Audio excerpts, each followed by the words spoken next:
optimizing the electrochemical etching process for STM tips.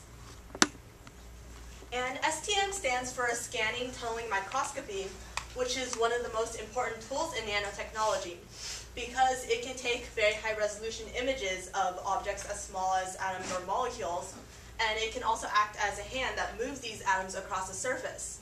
For example, this IBM logo here was the first structure that was created this way, and it was made out of xenon atoms. And this picture is an STM that's in our lab.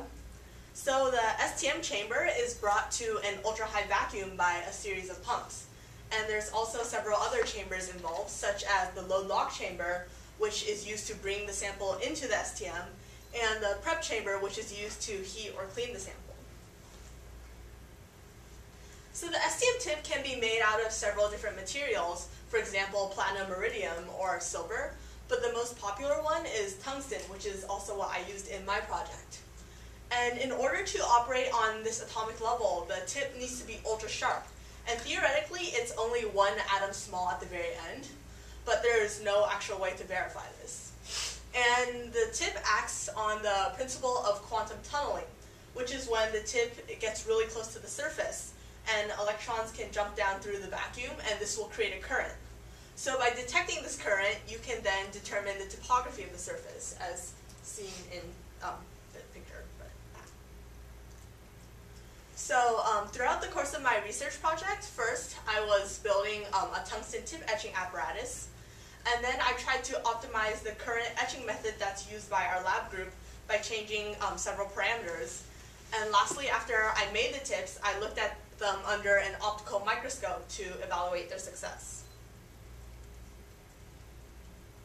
So now I'll talk about the setup. So first you have a metal beam that can be moved up and down by turning that knob.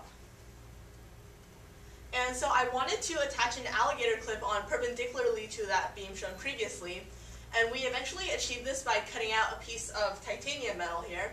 So we drilled holes in it and then screwed them on, and this is what the final product looked like. So then you would take the tungsten wire and put it straight down from this alligator clip. And we also had a metal supporting beam with a membrane of sodium hydroxide. And this is a picture of the final setup. So you have a positive wire attached onto the tungsten and the negative wire on the metal supporting beam. And then we hooked up the whole thing to a power source. So this setup uses a DC circuit, and it's an example of an electrolytic cell because a current is required to catalyze the reaction. In other words, the current helps it proceed at a reasonable rate. And the redox reaction, which stands for reduction oxidation, is shown here. So tungsten plus 2 hydroxide ions plus 2 water molecules would yield, this is the tungstate polyatomic ion, and 3 hydrogen gas molecules. So in this case, tungsten is an anode, and the sodium hydroxide would be the source of the cathode. And due to surface tension, the sodium hydroxide forms this etching bubble shape, and it'll slowly etch away at the tip. And at a certain point, the weight of this bottom half will exceed the tensile strength of the etching neck. And then the bottom half will fall off, which is called the drop-off phenomenon. And technically, this tip etching process produces 2 tips, one on the top here and one on the bottom. But people generally prefer to use the bottom half because it's sharper. And this is due to the fact that it usually falls out more quickly. And this was also a result that I noticed while I was doing my experiment when I was comparing 2 tips that was made at the same time. And this is a picture of the actual etching process going on, and it's not very clear in this picture, but you can see that there's a reaction by the bubbling that's occurring around the membrane. And this is an image that was taken right after the bottom half fell off. So the bottom half of the tip is caught by a beaker of shaving cream. Because the tip is very delicate, if it hits a hard surface, it can bend or break very easily. So in order to prevent this damage, the shaving cream helps.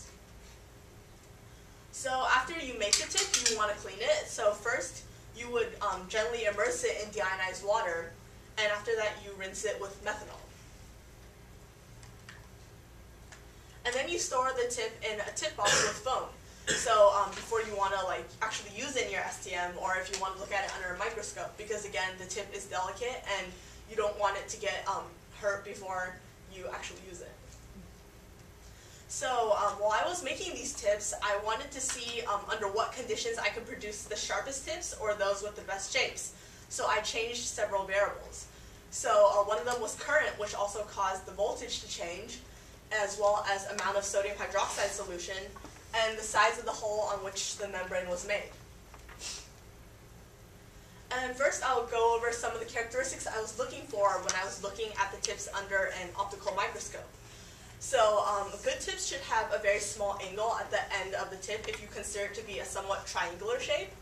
And it's also good if it's symmetric and smooth. And obviously you want it to be a very sharp tip. And by sharp, I mean that even if you look at it under the highest magnification in an optical microscope, it still should, you should not be able to see the very end of the tip. And bad tips tend to have a large angle at the end, or they might be bent or chipped off. And a tip that is too long or too short is also bad. So I'll show some examples of tips I made at, these are shown at 5 times magnification. This first one is a good tip because it has a very good shape, it's very symmetrical, and it's fairly smooth, and it's also pretty sharp.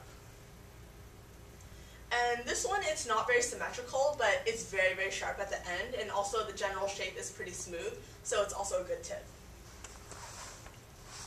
And this tip is pretty bad for 2 main reasons. One is that it got chipped off in the process somehow, probably because it was dropped or something, and also it's very bumpy and unsmooth. And this last picture is one of the examples of a bent tip. So during the tip etching process, there were many problems that made it very hard to get definite results. So I tried to control current as a variable because it was a lot more stable than voltage, which tended to fluctuate across very large ranges. But the problem is sometimes during the process, it'll change from constant current to constant voltage, which then causes the current to drop to very low values. And then this also causes the membrane to break easily, which is a problem because then you have to lift up the wire and reform the membrane before replacing the wire. And this might not etch at the same place where it was originally etching because you can't see the exact location of the meniscus. And obviously it was a problem if the tip hits a hard surface, which actually was fairly common because you handle it with tweezers and it's fairly small. And so